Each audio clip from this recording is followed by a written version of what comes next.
Welcome everyone. तो आज हम पढ़ने जा रहे हैं basicity of aryl amines versus ammonia. So let's start a video. देखो अब हमें क्या करना है, आज किसके बीच में कंपैरिजन करना है, ArNH2 एंड NH3। ठीक है, कि इन दोनों में ज्यादा बेसिक कौन होता है, कौन ज्यादा अच्छे से अपना लोन पेयर को डोनेट कर सकता है, हमें ये पढ़ना है। ठीक है, तो देखो अब अगर जिसको ये नहीं पता होगा कि ये जो एराइल ग्रुप लगा है इसका नेचर कैसा है, तो वो बेसिक स्ट्रेंथ के ऑर्डर को नहीं बता सकता है। ठीक है, लेकिन अगर जिसको इसका नेचर पता है उसके लिए क्वेश्चन बहुत इजी है। ठीक है, तो देखो होता क्या है, सबसे पहले मैं तुम्हें यहाँ पे एक लाइन समझा देती हूँ कि एराइल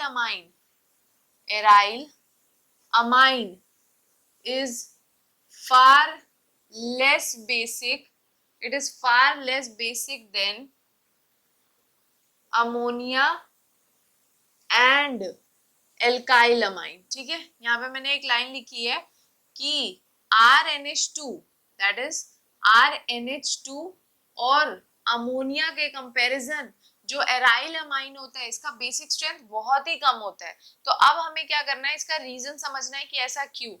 क्योंकि तुम्हारे दिमाग में ये क्वेश्चन आएगा कि भाई तीनों के पास ही नाइट्रोजन है और तीनों के पास ही क्या है, लोन पेयर है, तो इसकी बेसिक स्ट्रेंथ इन दोनों से सबसे कम क्यों होती है। तो इसका रीजन ये होता है कि देखो अगर हम एनिलीन बनाए तो तुम्हें यहाँ पे ये दिख रहा है एनिलीन।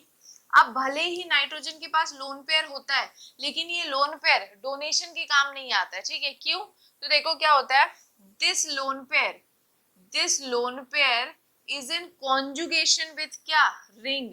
ये जो लोन पेयर होता है ना, इट इज कॉन्जुगेशन, या अगर तुम्हारे लिए बहुत इजी टर्म लिखूं तो क्या लिखोगे, it is in resonance with the ring. ठीक है, अब ऐसा क्यों, क्योंकि कभी भी लोन पेयर सिंगल डबल ऐसा अगर तुम्हें कहीं दिखे तो वहां पे रेजोनेंस होता है। ठीक है, तो क्योंकि यहाँ पे ये लोन पेयर क्या है, रेजोनेंस में है रिंग के साथ, तो क्या होगा, हम जरा इसका रेजोनेंस कराते ही अपना लोन पेयर देगा तो ये अपना इलेक्ट्रॉन यहाँ ट्रांसफर करेगा। तो अब यहाँ पे क्या हो जाएगा, दूसरा डायग्राम क्या बनेगा, negative double bond NH2 plus. ठीक है, ये हो गया। अब फिर ये अपना पाई इलेक्ट्रॉन यहाँ ट्रांसफर करेगा, तो अब क्या होगा, इन दोनों के बीच में डबल बॉन्ड का फॉर्मेशन हो जाएगा। ठीक है, तो यहाँ पे अब नेगेटिव चार्ज आ गया, यहाँ पे डबल बॉन्ड और यहाँ पे तो था ही डबल बॉन्ड, मतलब पार्शियल डबल बॉन्ड है, पूरा डबल बॉन्ड नहीं डेवलप होता है। ठीक है, कभी भी, तो यहाँ पे पार्शियल डबल बॉन्ड है, उसे डैश डैश से बना लेना। तो अब यहाँ पे ये पुराना बॉन्ड ऐसे ही बना लो। अब फिर से ये पाई इलेक्ट्रॉन अपना यहाँ पे ट्रांसफर करेगा, तो क्या हो जाएगा, अब यहाँ पे डबल बॉन्ड हो जाएगा, डबल बॉन्ड और ये NH2 प्लस। ठीक, अब क्या होगा, यहाँ पे नेगेटिव चार्ज, अब ये क्या होगा, ये डबल बॉन्ड वापस से नाइट्रोजन के पास जाएगा, तो अब क्या होगा, लास्ट स्ट्रक्चर कैसा बनेगा, ये डबल बॉन्ड यहाँ पे डबल बॉन्ड आ जाएगा और NH2 और फिर से नाइट्रोजन के ऊपर क्या आ गया, लोन पेयर आ गया। ठीक है, तो तुम्हें यहाँ पे क्या दिख रहा है कि यहाँ पे भले ही नाइट्रोजन के ऊपर लोन पेयर प्रेजेंट होता है बट वो लोन पेयर डोनेशन के काम नहीं आता है। क्यों, रीजन क्या दोगे, क्योंकि उसका जो लोन पेयर होता है वो रिंग के साथ क्या होता है, रेजोनेंस में इन्वॉल्व होता है। ठीक है, तो अब अगर रिंग के साथ रेजोनेंस में इन्वॉल्व हो गया है तो कोई H+ अगर आएगा तो वो उसको अपना इलेक्ट्रॉन कैसे देगा। ठीक है, ये रीजन है। अब सेकेंड रीजन ये भी होता है कि अगर मान लो हमने क्या किया, हमने H+ एक्सेप्ट कर लिया, मान लो अगर H+ एक्सेप्ट कर लेता है तो स्ट्रक्चर क्या बनता है, NH3+, जिसे हम लोग क्या बोलते हैं, एनिलीनियम आयन। ये क्या होता है, एनिलीनियम आयन। ठीक है, तो एनिलीनियम आयन का ना सिर्फ दो ही रेजोनेटिंग स्ट्रक्चर बनता है और वो दो रेजोनेटिंग स्ट्रक्चर कैसा है, कुछ ऐसा होता है। ठीक है, तो तुम्हें दिख क्या रहा है कि पहली बात मैंने बोला कि एरोमेटिक अमाइन अपने पास लोन पेयर होने के बावजूद भी डोनेशन नहीं करता है, क्योंकि जो उसका लोन पेयर होता है वो रेजोनेंस में इन्वॉल्व होता है रिंग के साथ, ये रीजन है। ठीक है, लेकिन अगर वो डोनेट कर भी देता है तो वो जो स्ट्रक्चर बनाएगा उसे हम लोग क्या बोलते हैं, एनिलीनियम आयन।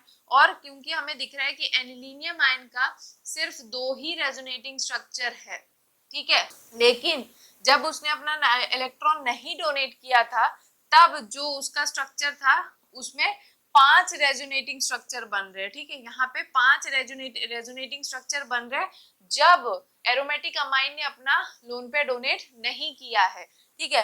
तो और तुम्हें ये लाइन पता होनी चाहिए, अगर नहीं पता है तो अब से पता कर लो कि ग्रेटर द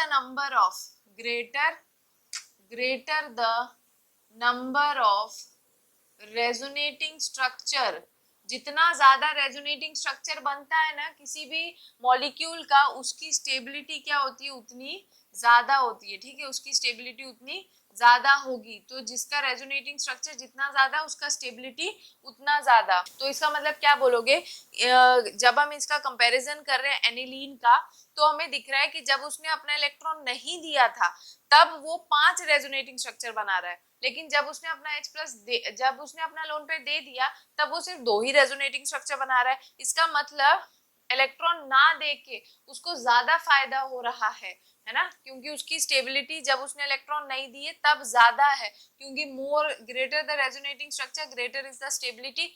इसी वजह से क्या होगा भाई, मैंने क्या बताया था पिछले वीडियो में कि जो भी केटायन या जो भी आयन बनता है उसका स्टेबल होना भी जरूरी है। तुम्हें सिर्फ पहला पॉइंट नहीं याद रखना है कि ease of formation of cation या आयन, ठीक है। जो भी आयन बन रहा है H+ को एक्सेप्ट करने के बाद उसका स्टेबल होना भी जरूरी है, ठीक है। जो केस तुम्हें यहाँ दिख रहा है कि अगर एनिलीन अपना लोन पेयर दे के खुद को क्या कर ले, अपना लोन पेयर देके अगर H+ को एक्सेप्ट भी कर ले, तो भी यहाँ पे ये क्या कर रहा है, जो भी आयन बना रहा है, केटायन बना रहा है, वो स्टेबल नहीं बन रहा है। तो इसी वजह से वो अपने पुराने फॉर्म में ही रहना ज्यादा पसंद करेगा, और जब वो अपने पुराने फॉर्म में रहना पसंद करेगा तो अपने पुराने फॉर्म में वो इलेक्ट्रॉन नहीं देना चाहेगा। तो जब इलेक्ट्रॉन देने की कैपेसिटी कम होगी तो बेसिक स्ट्रेंथ ऑब्वियसली क्या होगा, कम होगा, ठीक है। तो इसी वजह से जो एराइल अमाइन होता है ना, ये लेस बेसिक होता है एज कंपैरिजन टू क्या, अमोनिया एंड एल्काइल अमाइन, ठीक है। तो तुम्हें ये बात मैंने समझा दी है, basicity of aryl amine versus ammonia. अब तीनों का अगर कंपैरिजन करना है ना तो सीधा सीधा याद रखना, क्योंकि एल्काइल अमाइन के पास कैसा ग्रुप लगा है, प्लस आई ग्रुप, इसी वजह से इसकी बेसिसिटी सबसे ज्यादा होती है। फिर आता है हमारा अमोनिया, क्यों इससे ज्यादा होता है, क्योंकि जो एराइल ग्रुप लगा है ना, इसका नेचर कैसा होता है, इलेक्ट्रॉन विड्रॉइंग, ये इलेक्ट्रॉन विड्रॉ करता है। और हमने अभी पढ़ा कि जो इलेक्ट्रॉन देगा, कोई भी ऐसा ग्रुप जो इलेक्ट्रॉन देता है ना, वो बेसिक स्ट्रेंथ को बढ़ाता है, ठीक है। तो क्योंकि यहाँ पे एक ऐसा ग्रुप लगा है जो इलेक्ट्रॉन को खींच रहा है, इलेक्ट्रॉन की अवेबिलिटी को कम कर रहा है, इसी वजह से इसकी बेसिक स्ट्रेंथ अमोनिया से कम होती है। क्योंकि भाई अगर यहाँ अमोनिया के पास हाइड्रोजन लगे, वो दे नहीं रहे हैं तो कम से कम ले भी तो नहीं रहे ना, कुछ घाटा तो नहीं कर रहे हैं इसके लोन पेयर का। लेकिन यहाँ पे ये एराइल ग्रुप नाइट्रोजन के लोन पेयर का लॉस करता है, ठीक है। तो ये होता है बेसिक ऑर्डर।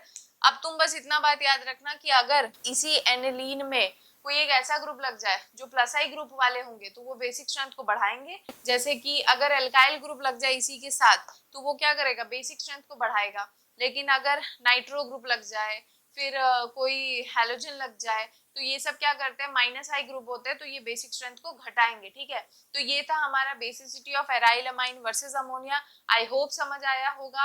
अगर समझ आया हो then do like, share, comment and subscribe.